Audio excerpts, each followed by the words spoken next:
Welcome back. Today we're diving deep into a brand new explainer, and we're going to unpack something absolutely fascinating: the Invisible Rulebook that governs nations across the globe. We talk a lot about borders, treaties, and maritime zones, but how are those rules actually built? It might sound a bit abstract, but this invisible architecture is literally the only thing preventing total global chaos. It secures our shipping lanes, protects the shared environment, and dictates the balance of power. So today we're going to explain everything in depth by looking at 6 monumental court cases decided between 1927 and 2016. These cases quietly built the foundation of international law that nations still argue over today, including the incredibly high-stakes rules deciding who owns parts of the South China Sea right now. To get started, I really want you to think about a profound dilemma. How do nations resolve disputes when there's no global police force? Think about it. In our own domestic lives, the rules are pretty straightforward. If someone breaks into your house or damages your car, there's a clear authority to step in. You just call the police, right? The courts have jurisdiction. But on the global stage, among sovereign nations, there is no world police. It's a system built essentially on anarchy. So who do you call when a superpower decides to just take over a remote island? Uncovering the hidden mechanics of this global governance is our mission today. We're going to see how, piece by piece, this massive legal architecture was constructed out of thin air to hold the world together. So here is our roadmap for this explainer. 1. The roots of global law. 2. Sovereignty and customary law. 3. Treaties and parallel customs. 4. Universal wrongs and environmental liability. And 5. The South China Sea ruling. We're going to build our understanding layer by layer. Okay, let's jump light into Section 1, the roots of global law. Before we get into any specific geopolitical drama, we have to start at the root. Where do international judges actually get their rules? The answer is actually laid out in Article 38(1) of the International Court of Justice, or ICJ, statute. It gives judges 4 specific sources they can pull from. First, you've got treaties. These are your formal, written agreements between nations, like the UN Charter. Second is customary international law, which is basically a combination of state practice and a genuine belief that the practice is legally binding. Third, you have general principles of law recognized by civilized nations. And fourth, judicial decisions and scholarly writing. But pay close attention to that last one. Notice how judicial decisions are listed as a subsidiary means only. Why is that? Well, because sovereign states want to be the ones writing the laws. They definitely don't want a panel of judges inventing them. Judges are there to apply the rules, not legislate them. And that specific limitation leads us to a really fascinating nuance. So, in domestic common law, a judge is bound by past rulings. It's a concept called stare decisis, or binding precedent. But in international law, technically, there is no strict stare decisis. ICJ decisions do not legally bind future cases. But here's the reality of how it works in practice. The court constantly cites its own past reasoning anyway. Think of it like a giant staircase. A judge isn't strictly forced to step on the exact same stair as the judge before them, but they almost always do because it provides a stable, predictable path. And this allows global law to evolve and build upon itself layer by layer, creating this web of expectations that countries end up relying on. All right, moving to Section 2, sovereignty and customary law, where we essentially frame the walls of this global house. Let's look at the default setting of the world when countries interact. To really understand that default state, we have to travel all the way back to 1927, to the Permanent Court of International Justice. This is the famous Lotus case. Picture this. You're out in the open ocean, and a French mail steamer called the SS Lotus violently collides with a Turkish ship, the Bozkurt. Tragically, several Turkish sailors lose their lives. When that French ship eventually pulls into Istanbul, Turkish authorities immediately arrest and prosecute the French officer who was on watch. Well, naturally, France is outraged. They argue that Turkey has absolutely no jurisdiction to prosecute a French citizen for something that happened out on the high seas, where literally no country owns the water. This massive open ocean crash forced the court to answer a fundamental question. In a world without global police, who gets to act as the authority? Well, the court actually disagreed with France. And in doing so, they established what we now call the Lotus Principle. This ruling essentially declared that sovereign states are wild and free to do whatever they want, unless they have explicitly agreed to be put in a cage of rules. A state may act freely unless a specific rule of international law explicitly prohibits it.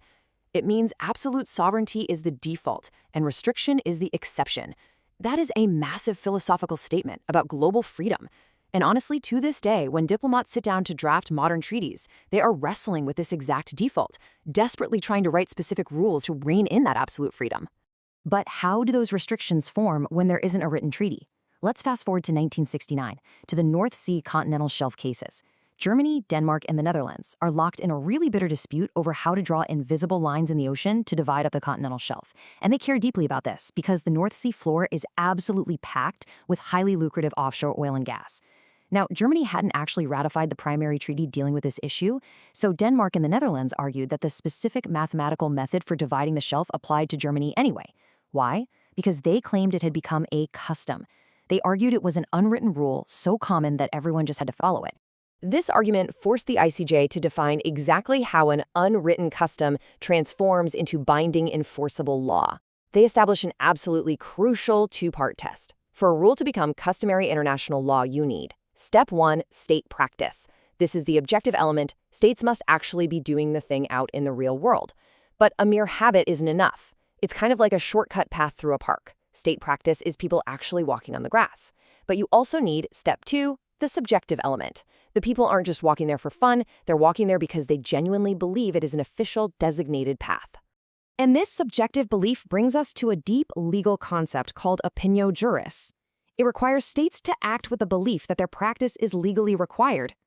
In those North Sea cases, the court looked at the situation and held that, while several states had used that specific method to divide the shelf, they couldn't deduce the necessary opinio juris from that practice alone. And here's where you see just how hard this is to prove in court. I mean, how do you definitively prove what an entire nation believes? Proving that a government acts out of a strict sense of legal obligation rather than just mere political convenience or a casual habit is one of the highest hurdles in all of international law. Practice alone just doesn't cut it. The belief that it is law is absolutely mandatory.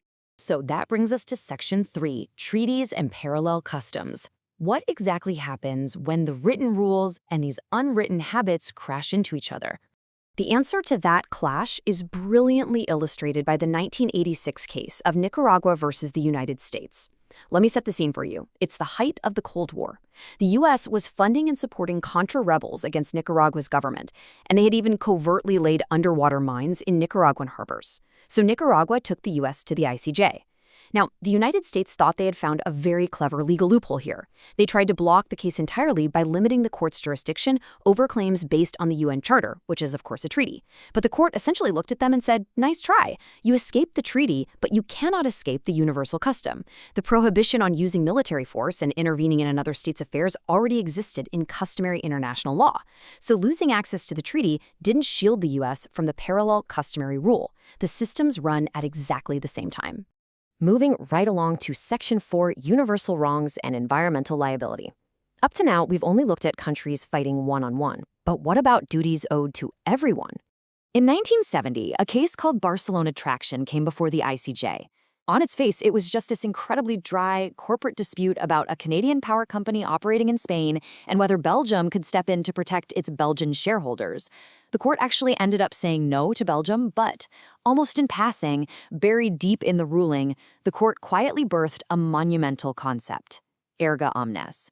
These are obligations owed not to one individual state, but to the entire international community as a whole. It is absolutely wild that a dry dispute over a Spanish power company birthed the modern legal framework that allows the world to prosecute piracy on the high seas, or slavery, or genocide. It literally gave international law the vocabulary to say that some wrongs are wrongs against everyone. And speaking of duties that extend beyond your own borders, we definitely have to talk about the environment. There's this Latin phrase, sic utere tuo aut alienum non laetis, which basically means use your own property so as not to injure another's. This phrase anchors the Trail Smelter arbitration from way back in the late 1930s. Toxic sulfur dioxide fumes from a massive Canadian lead smelter were drifting across the border, just destroying apple orchards and farmland down in Washington state. The arbitral tribunal ruled that no state has the right to use its territory in a way that causes serious injury to another state's territory. And why does this matter today? Because when modern nations sue each other over carbon emissions, or when they debate these massive global climate treaties, they are quite literally pulling from a legal playbook written by angry farmers back in 1938. Okay, Section 5, the South China Sea ruling.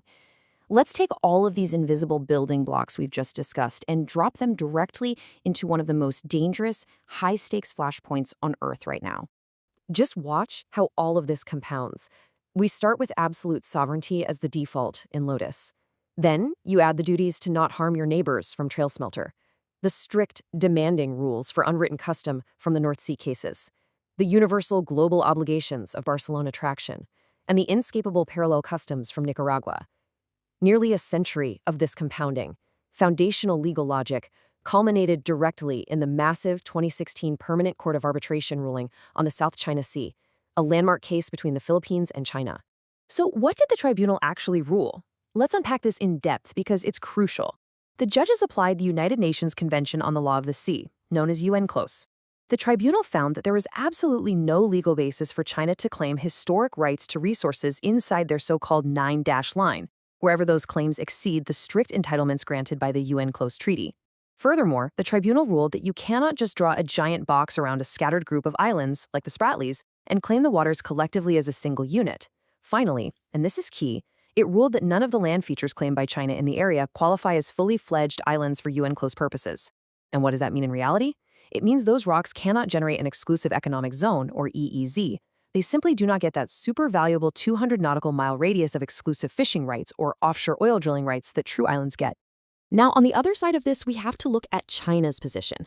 China refused to accept or participate in the proceedings from the very beginning. They have consistently continued to reject the award entirely, most recently reiterating its stance on the ruling's 9th anniversary in July 2025. China's official position remains that the 2016 award is illegal, null and void, and non-binding. And this creates an incredible tension. You have a definitive, exhaustive legal ruling hitting a brick wall of absolute sovereign refusal. It is simply the factual reality of the geopolitical standoff today. And that tension perfectly exposes the ultimate paradox of global law, which we introduced at the very beginning of this explainer, the enforcement gap. Just like the 12 nautical mile limit we've explored in other maritime explainers, these rules are deeply rooted in a century of defensible, logical, legal precedent. The rulings are legally correct, but the judges have gavels, they don't have guns. An international court has no physical enforcement mechanism like a domestic police force. A ruling can be flawlessly reasoned, steeped in a century of undeniable custom, and still be ignored entirely, just because there is no one to physically enforce it. Which leaves us with this final, truly provocative thought to ponder. If a perfectly reasoned legal ruling has no physical enforcement, does the Invisible Rulebook rely entirely on our shared willingness to believe in it? It is a fragile, yet incredibly profound reality of our global order. Thank you so much for joining me on this deep dive through the cases that built the world's Invisible Rulebook. Keep questioning, keep learning, and I'll see you in the next explainer.